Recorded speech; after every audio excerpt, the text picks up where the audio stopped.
It's thinking.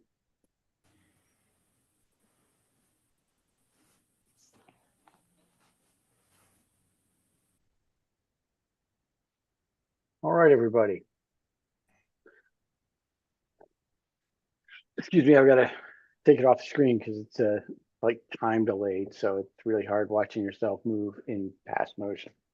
All right, well, welcome everybody to well, it's April already. Wow, April second quarter of 2025. So unfortunately, we haven't done a very haven't had a very good run of weather for our observing sessions. Getting wiped out pretty much the first three of the year here. So hopefully we'll do better at the next one. So I do want to point out the next observing session. Talk about that first. Is on April 26th, I believe. Is that right, Gerald?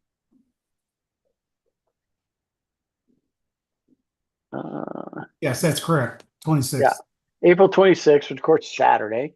That's at Hampton State Park, right? So the idea, Hampton Historic Site, and this one's a little special because this is one they're advertising as one of their public observing sessions.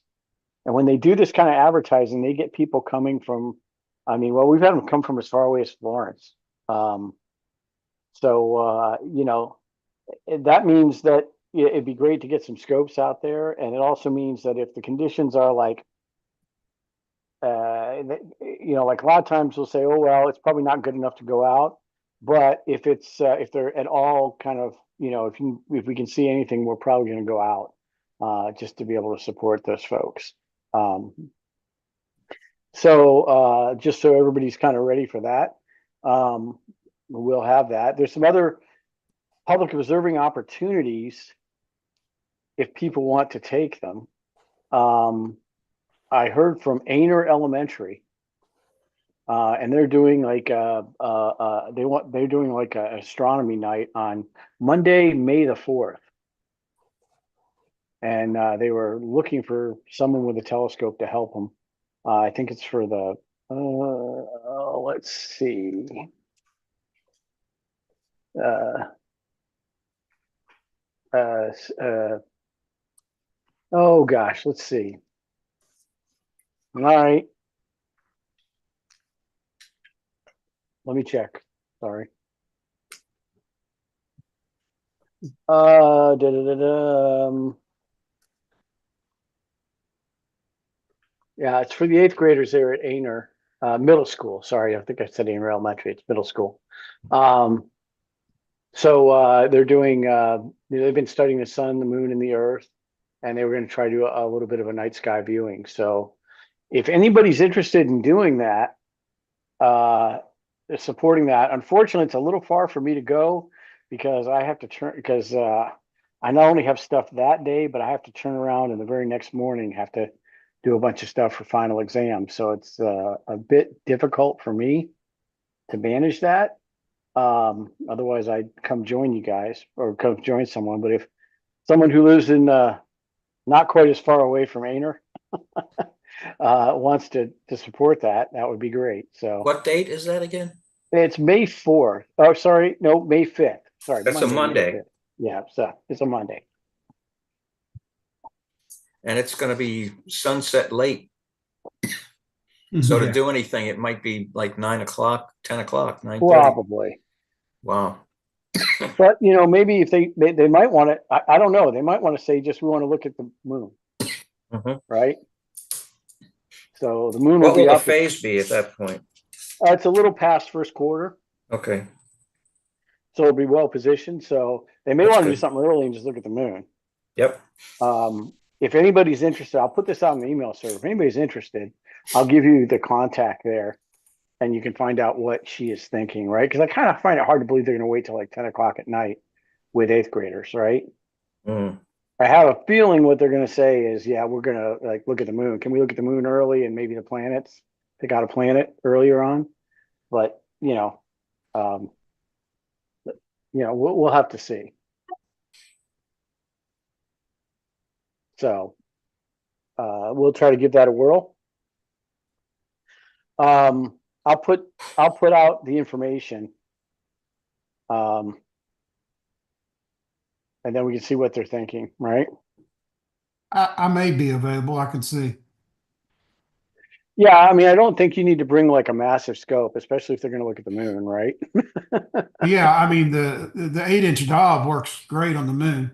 Mhm. I did have them also ask Ben Abercrombie. I mean, that's literally like 15 minutes away from Play Mhm. Card. Uh-huh. I didn't know if Ben would come over there and bring a telescope, but I haven't heard back from her on that. I get to give her Ben's information. So, Okay. but I'll push this out and we'll see, right? What they're thinking, right? Like I said, I seriously doubt they're thinking it's a very late night with eighth graders. I can't believe they're going to start at 10 o'clock at night and go to midnight, Mm. but you never know. But it just seems a little late on a Monday night, right? So usually those kind of events are lock-ins for schools. Which I don't think this is. I don't think that's what this is, but we can find out. So we have that. So those are the two public events that we have coming up. And then of course, we'll have our meeting in May. I think our meeting in May is let's see. I think it's fairly early in May, so I don't think it conflicts with May 10th. May 10th. Thank you. Sorry, for some reason my internet just bogged to a crawl. Probably because I'm streaming and receiving this meeting. But so May 10th. Oh, it's May 10th. I think I have it wrong in the calendar. I have it May 8th in the calendar. Okay. Any rate, it's the Thursday. What I was going to, Oh, I had I'm sorry. I was in the wrong month. You're right. It's May 8th. okay, so May 8th. It's a Thursday. So what I was going to try to do is try to see if that made sense to have the Mars update, right?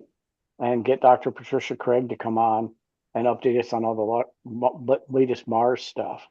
I'm going to try to contact Low Country Stargazers and the Midlands, the guys in Columbia, to see if they want to join in and get the update as well, right?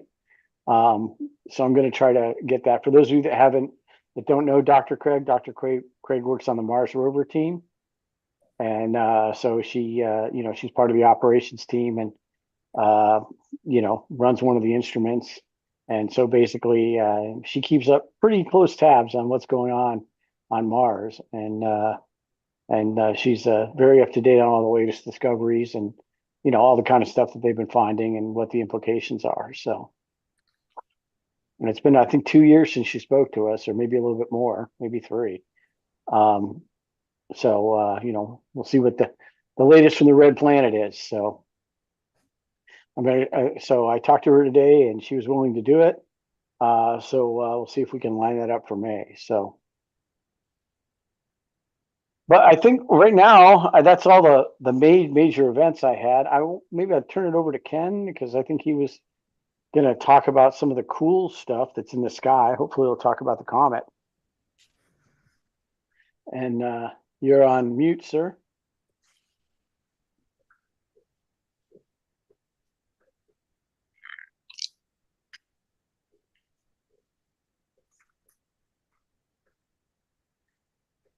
Okay, share screen. This. Okay, visible, I take it? Yes. Okay, cool. All right, got a number of things that I found. Actually, it's not March, April, it's April, May. I didn't change that up on the header, so ignore that. But we got Venus moved. We have that new comet that Ian just mentioned. I'll give a quick lunar eclipse report, talk about galaxy season, which we're into again. And Also mention a little bit about the Sombrero Galaxy and Omega Centauri, because they'll be coming visible soon in the evening. So Venus swung around the sun around, I guess it was the 21st of March. And now it's in the morning sky, rising just after the twilight begins. Crescent phase, it'll be its most brilliant on April 27th. It'll be farthest from the sun on June 1st. That's western elongation. But it's the best time to actually view it. It'll be higher in the sky, will be around the September timeframe, August, September. And it'll stay in the morning sky until the end of the year.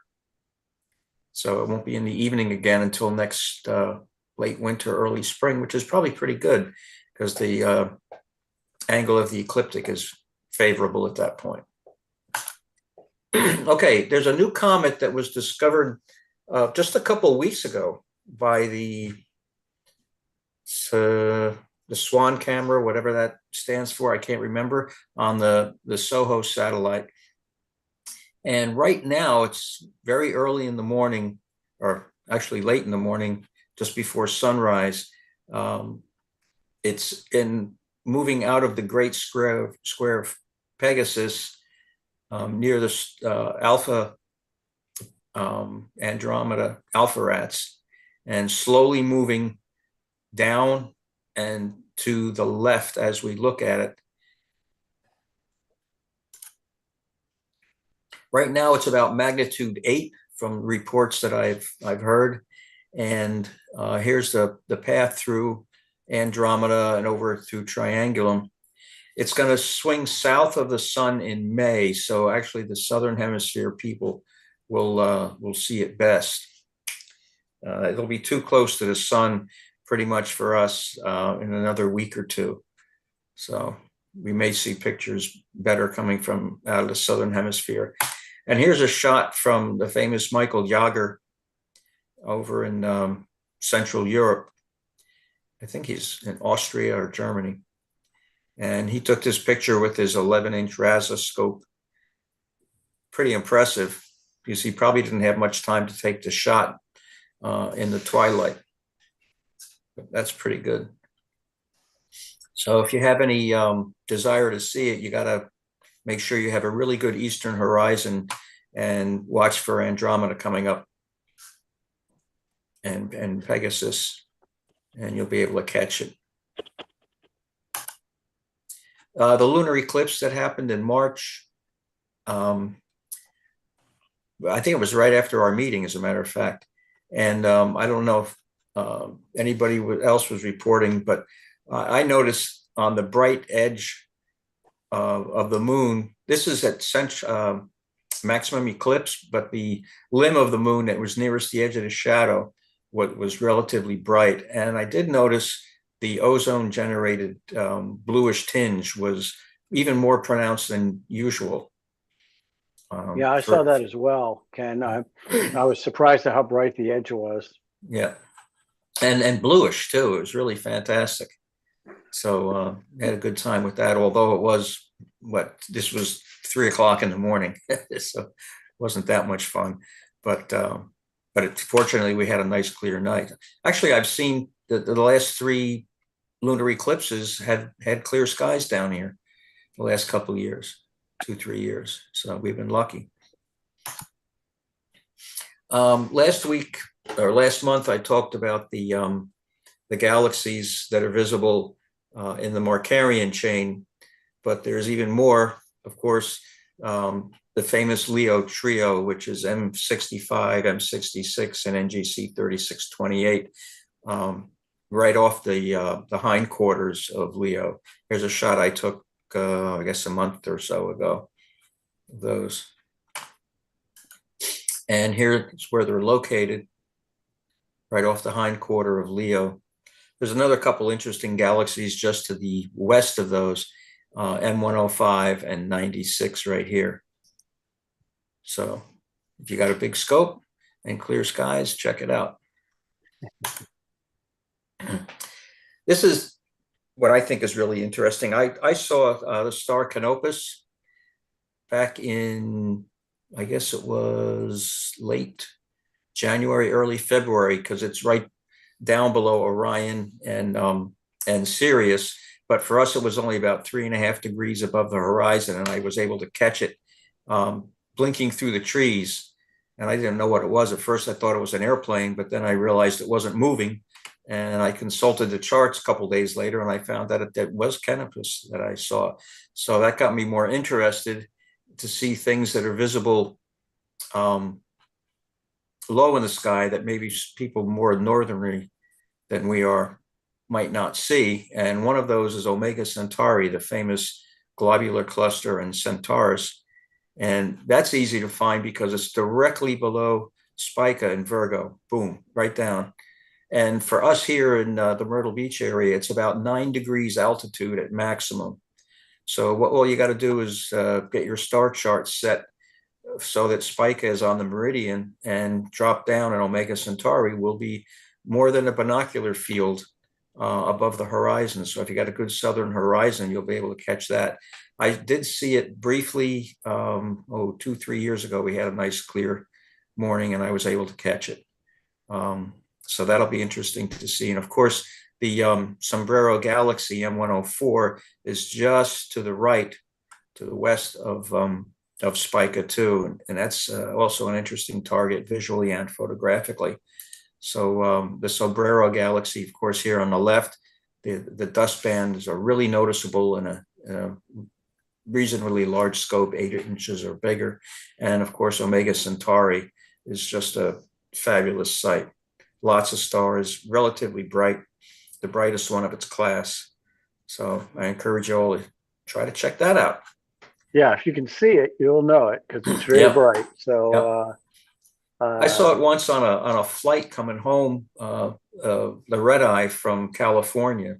About, I guess, 4 years ago. My wife and I were flying, and I was looking out the window, and I said, "But what's that? That was really weird. That constellation I'm looking at out the window." And then I realized what it was, and I could just barely pick out Omega Centauri as a fuzzy spot in the sky. It's only what, magnitude 3.84, something like that, something like that. if I remember. So, Bright for a globular, right? oh, it's the best. It's the best. So, okay, and that's my spiel for the night. So I think that's, excuse me, right around May 10th at like maybe 11:30 at night. Mm-hmm. Probably about the best time. It gets about 9. I think I've looked it up because I've been meaning to chase it down.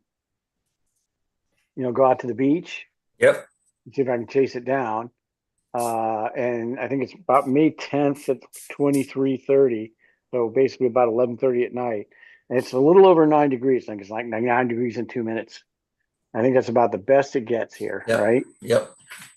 So you have to have a really clear horizon and to the south, or get on a tall building, or as tall building as you can find, parking deck or something, to see it, right? I'm not sure you need the world's darkest skies to see it because it's fairly bright, but it's definitely worth seeing. Which But one I is keep that? Is that the, do what? which one? This is Sombrero? Omega Centauri, Omega Centauri. Okay. and my dream is to try to get a picture of it.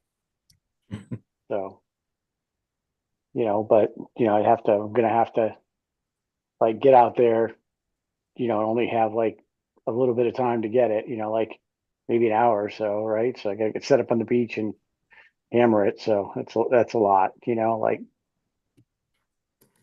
Won't take a long exposure to catch that, though. It's so bright. well, you could probably do a bunch of like 10 and 20-second exposures Sure. Yep. if to preserve the colors. But you do need to stack some. So I'm not sure where the best place to get it would be. I'm not sure if there's a good place that people can go to see it. And the beach is not ideal for lugging your equipment out and parking out there. No, Um, salt water doesn't do your scope any good either. um, and, Hampton, unfortunately, I don't think has a good southern horizon. No, they don't. Um,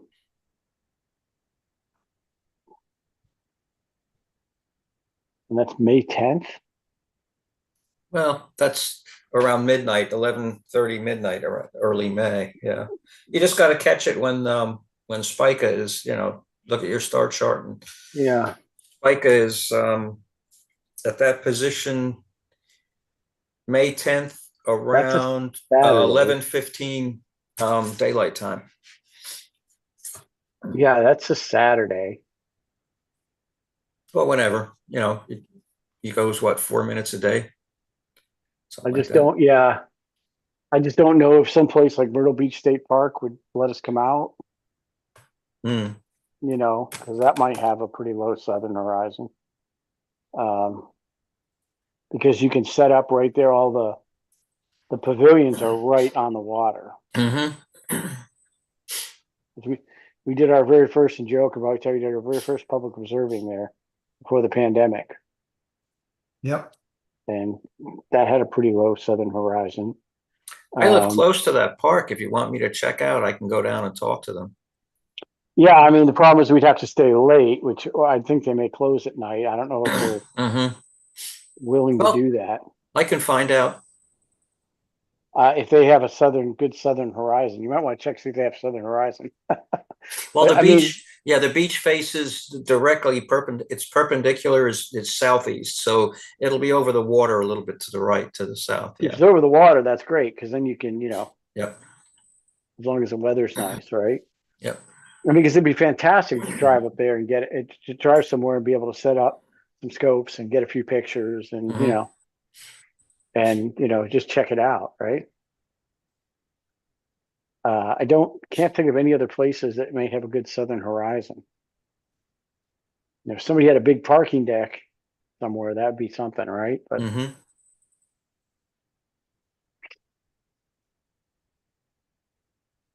most of the parking decks don't tend to face out over the water. They tend to be off, you know, Yeah. A they couple tend to be for blocks big away. buildings that are on the water, right? The big buildings are on the water, right? And the only reason I thought of Myrtle Beach State Park is I mean, literally you're right there when you drive in that loop where the pavilions, like the rental pavilion things are. Yep. Yep. You're literally right there on the water and the grass is right there. So you can like set up right next to your car probably. So Mm. that's what we did before. That's what made me think of it, right? Yeah, Again, that that was works good. before the pandemic.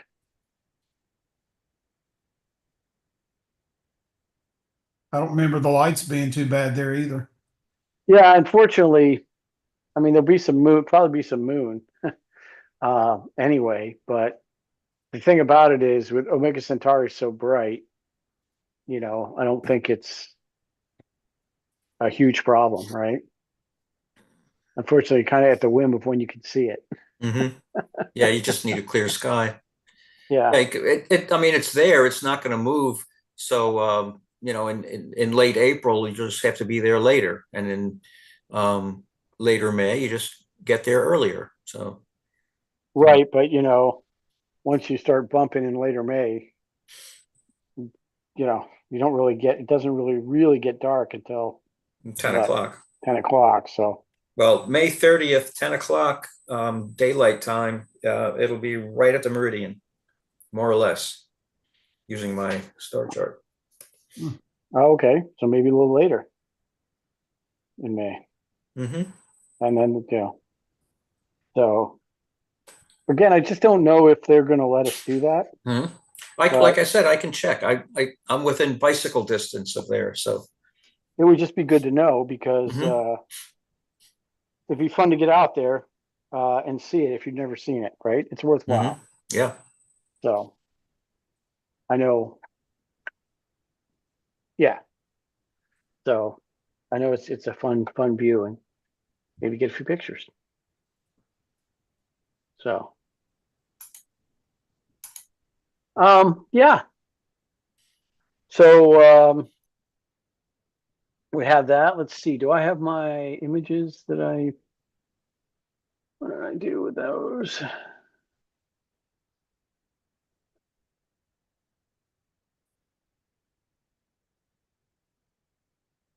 Um,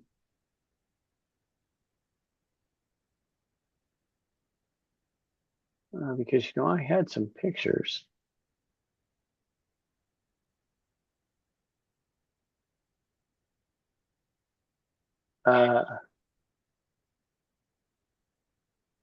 Did a time lapse of the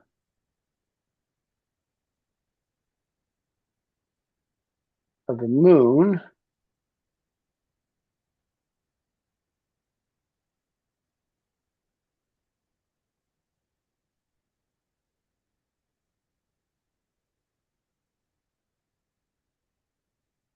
Well, that's what I get for not preparing.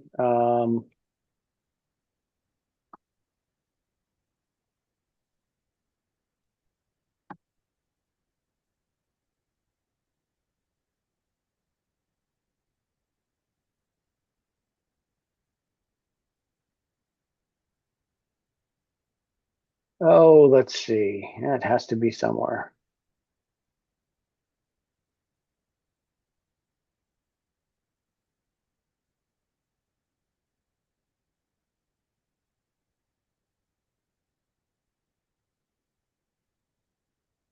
What date? That was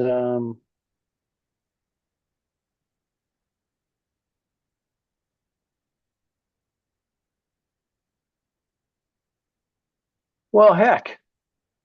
Sorry about that. I did a time lapse of the lunar eclipse. And I can't seem to lay my hands on it right now. So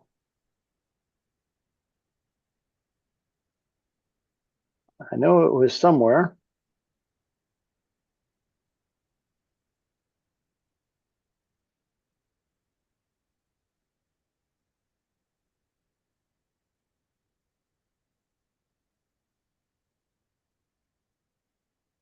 Could it be this one? Let's see.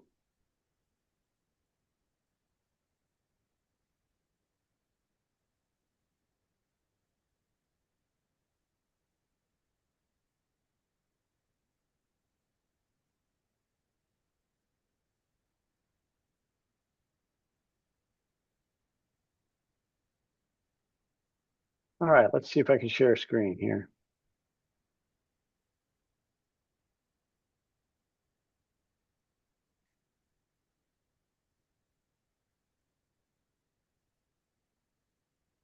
I didn't get it right at the beginning, which is really a shame. But them's the breaks. So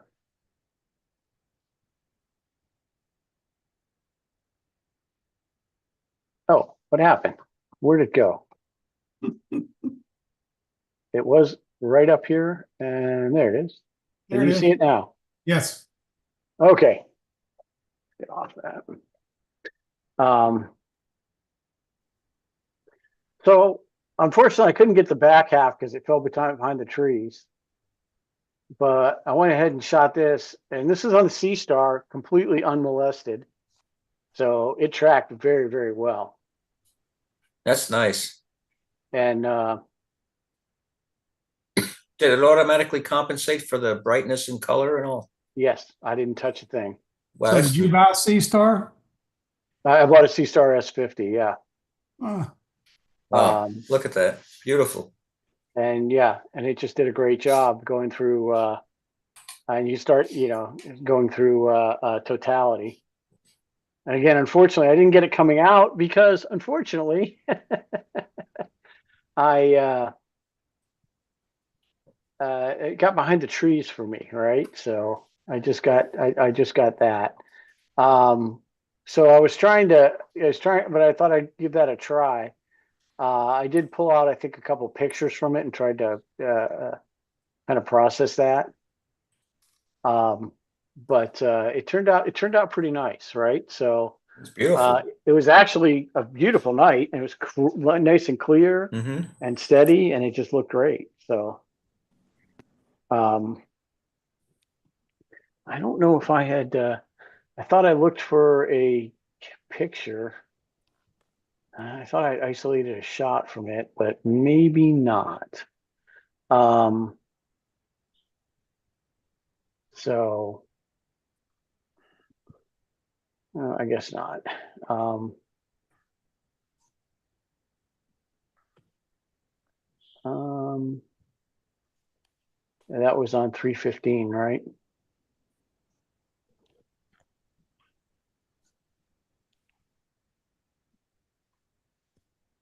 I have too many pictures. So,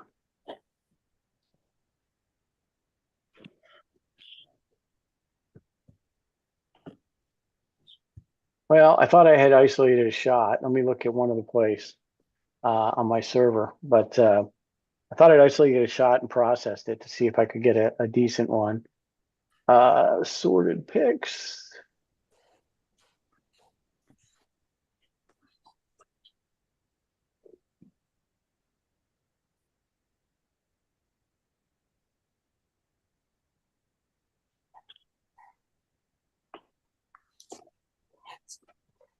Okay.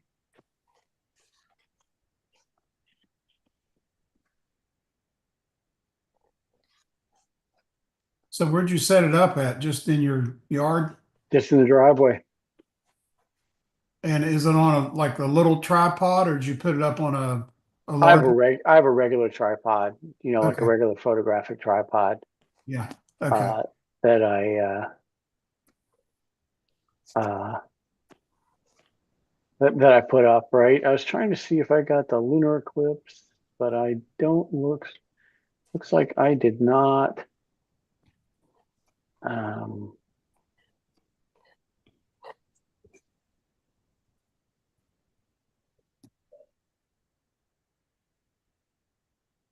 yeah, sorry. It looks like I did not get it. Did not grab that. So sorry about that. Um, but I was going to try to grab some screenshots from that and see if I could kind of,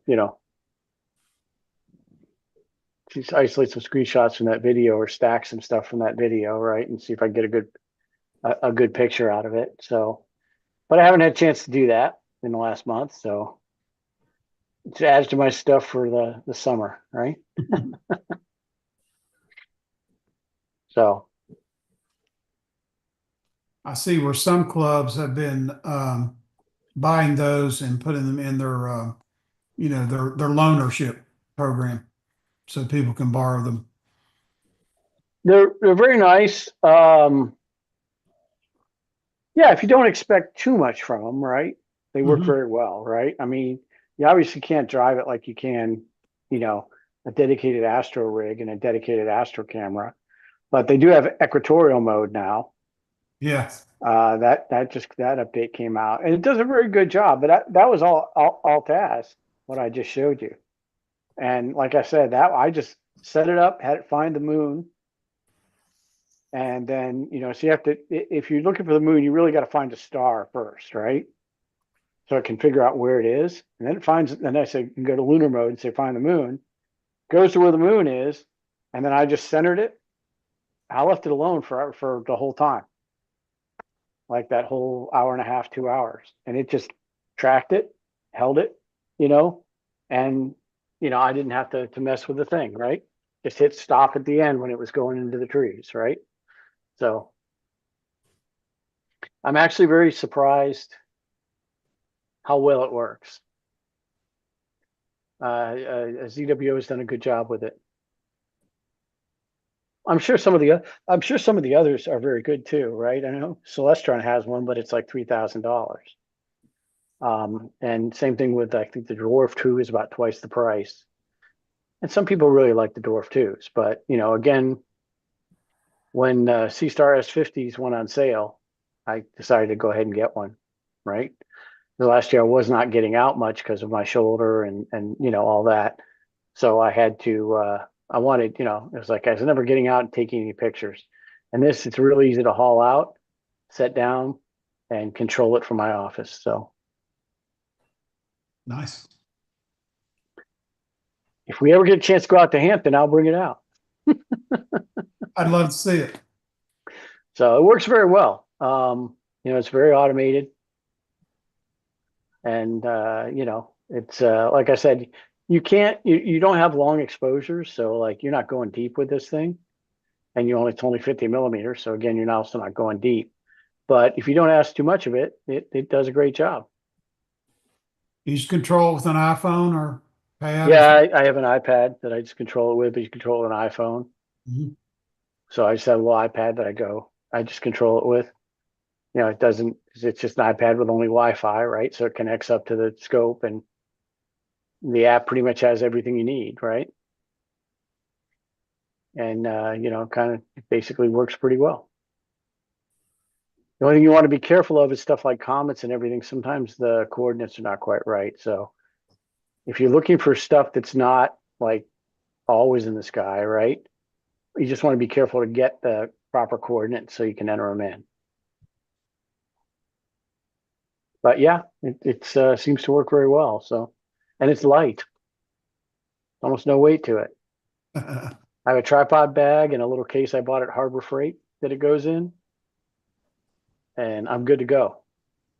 It has a dew heater in there. It's got a nebula filter, a UHC filter in there. Wow. That can be that's all built into it. So it's not like stuff you add on the outside. So it's pretty automatic. Although if you're buying one, I'd probably recommend waiting a little bit because they just announced the S30 Pro with the upgraded sensor. And everybody thinks they're coming out with an S50 Pro with an upgraded sensor. So that's going to mean two things. It may be a little bit more expensive, but it also may mean there'll be a bunch of S50s probably hitting the used market as people try to upgrade, or the S50, the original S50 may go down in price. So I'd probably, if it was now, I'd probably wait. So, and if the sensor is good enough on the new S50, I might try to sell mine. So, because that would be, yeah. So, but yeah, so it's a good scope. I really like the pictures you get from it. I'm surprised at just how well it does. And the thing about it is, the cool thing about it is you can get it can stack and do all kinds of stuff. It can stack sub exposures for you and does a decent job doing that. But you can also tell it to save all the sub exposures and you can stack them yourself and put them in, like PixInsight or something like that. So it's great because it takes a lot of the pain out of capturing the capturing part, right? So it works really well. Of course, you're not going to use it for planetary. That's the other thing that you're not going to do because it just doesn't have enough focal length to do that. But then again, like I said, you can't expect too much from it, right? It's amazing what it does, but you can't just drive it too hard, right? Because there's just substantial limitations, right? But yeah, it is great to just pick it up and go and just set it up. You literally carry it out on one shoulder, all set up. And like if you go to the beach, you can plunk it out there and just run it up and they start taking pictures. So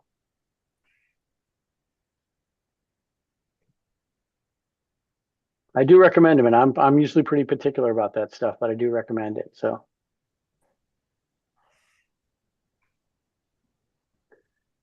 well, gosh, does anybody have anything else?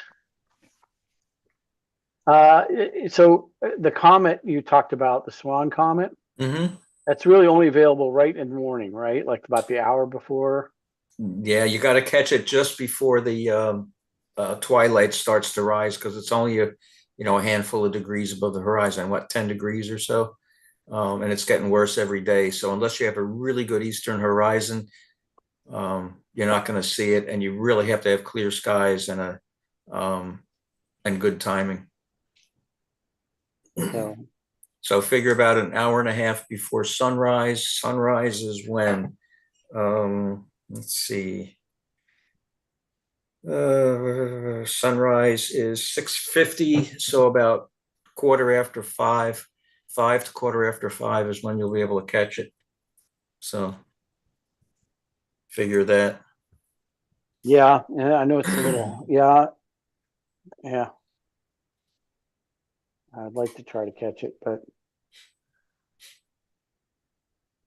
you said about 5, a little after 5. Yep.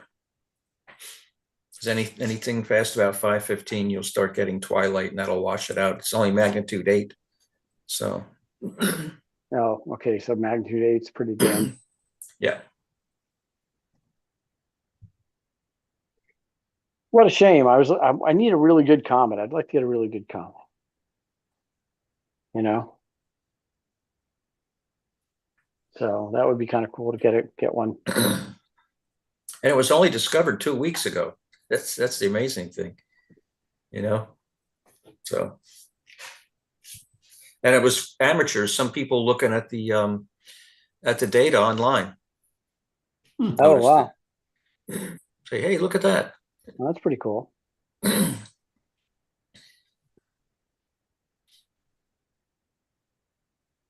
All right, everybody. Well, I guess I'm gonna first of all, let me thanks everybody that is watching like recorded. So I'm gonna go ahead and stop the recording.